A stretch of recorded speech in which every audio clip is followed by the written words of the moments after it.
All right, everybody. So I'm going to try to do this again. I know I tried to shoot a video yesterday on this topic of mold, but it keeps popping more and more, or popping up more and more in my office. So I wanted to go over the top reasons or the top symptoms that people have mold. So the cases that I'll go with are going to be from my patients as well as people that they know. So the lady that came in yesterday, the lady that had a call yesterday, was dealing with mold for a while. She had rosacea on her face, so she thought. We knew there were some intestinal issues going on, some GI microbe imbalance. We started working on that. She started feeling better, looking better, losing weight, and her face was clearing up, but it wasn't quite as good as I wanted it to be. So I started digging and asking some questions, and she didn't think that there would be any mold in the house because the house is only 3 years old. Turns out she got her house tested. There was mold everywhere, which made it very difficult because her spouse didn't believe that the mold was an issue or anything was going on. And even the guy who came out initially didn't think mold is a big deal, and he was a mold remediation specialist. So they ended up finding out that they had mold all through the house, ripped off some layers. They had it in their bedroom, they had it underneath their carpet, or underneath their subfloor, on the back wall in their bedroom. It was everywhere throughout their house. Again, the house is only about 3 years old, and they had this much mold. So this is just something that if you see mold in your home, it's important to know that mold travels in spores. So they're like dust particles. And so for you to be able to actually see them, that must mean that you have a very large concentration of mold in the home before the symptom of mold growth or your symptoms of disease come into play. One of the most common things that do happen or does happen with mold toxicity is usually one spouse will feel it versus another. So what do I mean by that? So one person has mold symptoms, whether it's digestive distress or any of the ones that we talk about today, and the other one walks around and they think that they're perfectly fine. And so it makes it more and more difficult for that other person with the symptoms to explain what they're going through because the person's living in the same exact house but does not have any of the symptoms that he or she is complaining about. So what symptoms might that be? So the most common one that I see is going to be sinus, okay? Sinus infections and allergies. Okay? So sinus infections and allergies. So basically what's going to happen is mold's going to lower your immune system in the body. When it lowers your immune system, what it's going to do is allow you to be exposed to environmental overload or toxins or allergies to be too much for your body to be able to handle. So then you express symptoms. Same thing happens in the sinuses. Sometimes mold likes to actually hide in the sinus cavities. When that happens, you have frequent colds or you have constant sinus infections that happen with the change of the seasons. So some people are like, well, it's just seasonal allergies. Well, when you have a change in the season, it's an extra stress that's added to your body. And so if it's too much stress for your body to be able to handle, then what's going to happen is your body's going to break down and it's going to have symptoms. So if we just ignore it or we just keep taking Zyrtec or Allegra or some other medication, we're just covering up a symptom. Okay, we're just covering up the cause, and that underlying cause is just going to get worse and worse for our patients. So it's very important to notice that. The other thing that happens too is, like we kind of talked about with weakening in the immune system, the other thing that's going to happen is constant candida, yeast overgrowth, and UTIs. Okay, this is the case where you have had like 30 different UTIs in your life. You keep getting treated with medication. Your fingers crossed that things are getting better, but it just won't go away. Well, mold and yeast like to hang out in similar environments. They like to feed off the same foods as well. And so if you're having the same symptom, same breeding ground, you're feeding it the same food, you're going to have yeast that likes to come along with it as well. There are specific strains that actually cause you to have higher yeast overgrowth too. Mycophenolic acid is one of them, and it's also known for causing miscarriages. Which brings me to hormonal troubles. So I'll say hormonal, or for women, miscarriage. Okay? So I don't care how much, I don't care how much IVF, IUI, whatever it is that you do or you get.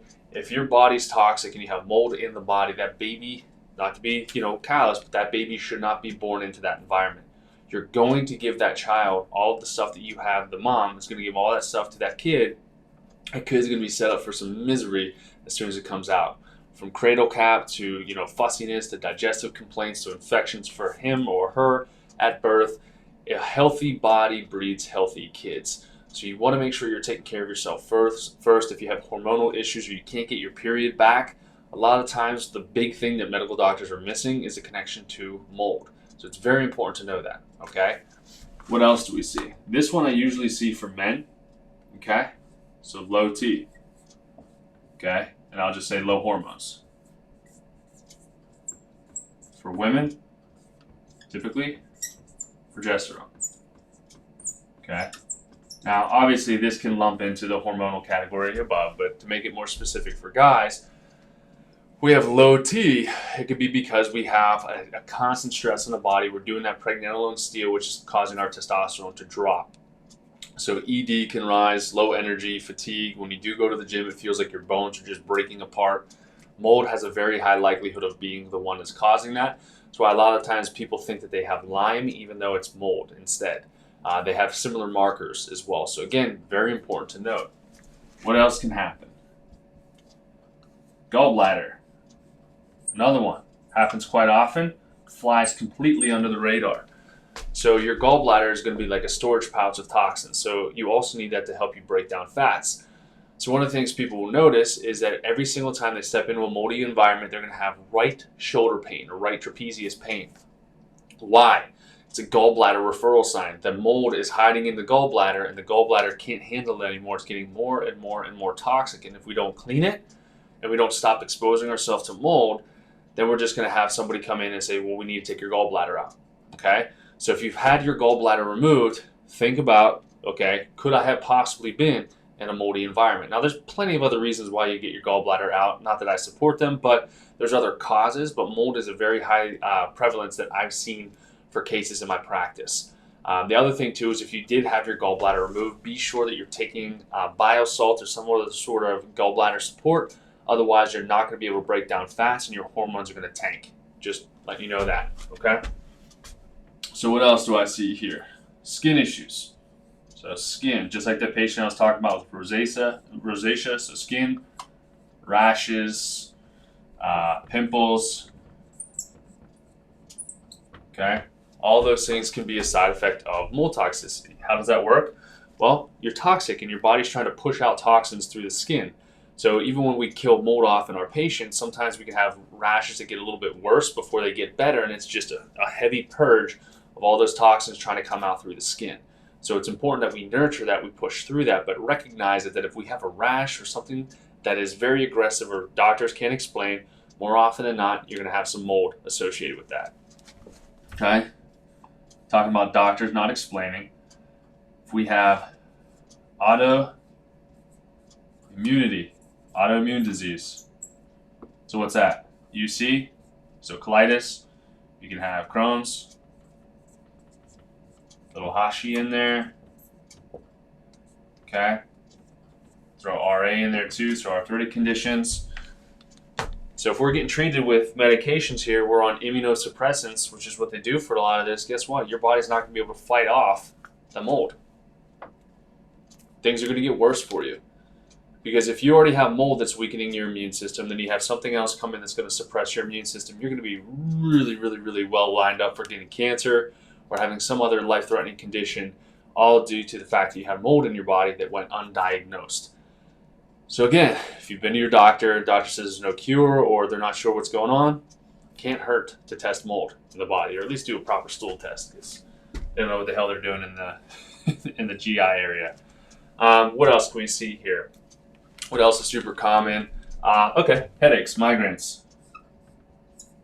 Thinking about some other patients. So headaches, migraines, right?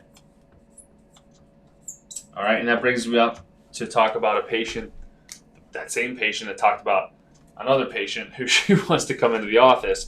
And it was the first person that she met whenever it came to understanding mold.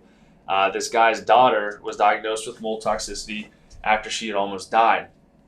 She withered away into basically nothing. She had no weight on her whatsoever. She was just fatigued all the time. It was borderline dead. Then they found out that she had mold in the house. They cleaned up the house, cleaned up her body, and she came completely back to life. So this stuff is very life-threatening, guys. I can't harp on this enough. It's unbelievable, and it's so common right now that it is something that definitely should be and needs to be addressed, especially in the medical realm. And really, they don't have any technology to be able to do anything with it, but they can at least run tests to try to detect it. They're very easy tests to run. What else here? So brain fog. Talking about the head side of things, so we'll talk brain fog here. Okay, more talking about the brain. Seizures, Parkinson's, Alzheimer's. You mean mold can cause Alzheimer's? Yes. Yes and yes. Yeah, there's specific mold that causes neurodegenerative diseases, neurodegenerative or degeneration of the nervous system. Ochratoxin A is in that category. So what that's going to do is just cause damage to the nervous system, and what you're going to have is you're going to have the same symptoms, same everything of having Parkinson's, Alzheimer's, and again, going to get treated with medication. But if you're still breathing in the mold spores, are you going to get any better? No, you're not. Okay, these are just 9. I mean, I could probably come up with a 10th one just to round it out here. What else can I say? Oh, okay, I'll talk about mine. Low back pain. Like, what? What are you talking about? So when I had mold toxicity, because again, I'm speaking from experience here, guys. When I had mold toxicity, one of the things that I noticed is I did have irritable bowel disease. It was pushing towards ulcerative colitis. And I remember going down the stairs one day, and my wife and I wanted to go for a walk with our dogs. And I was grabbing the leashes. I had the dogs all ready to go. And I go to put the leash on the dog, and I just instantly lose my breath. My back knots up, and I just got brought down to my knees and started crying because I couldn't get words out of my mouth. It was like it knotted me up and took 100% of my oxygen away. I was like, what in the world is going on? So I tried fighting up to get back through it, and then it just gripped me up and threw me back down on the ground again. I'm just laying there until the contraction stopped. It's like I was giving birth. And then, soon after that, we had our in-laws come in. My mother-in-law was starting to get headaches in the house. I'm like, you know what? Maybe we should test this place and see if there's mold toxicity in here. We did. Sure enough, there was. We moved, and I don't have those issues anymore. Okay, I picked up some infections because of it, because it damages your digestive tract, it damages your immune system, damages your adrenals. I mean, you name it, mold can be the #1 cause of all of this stuff.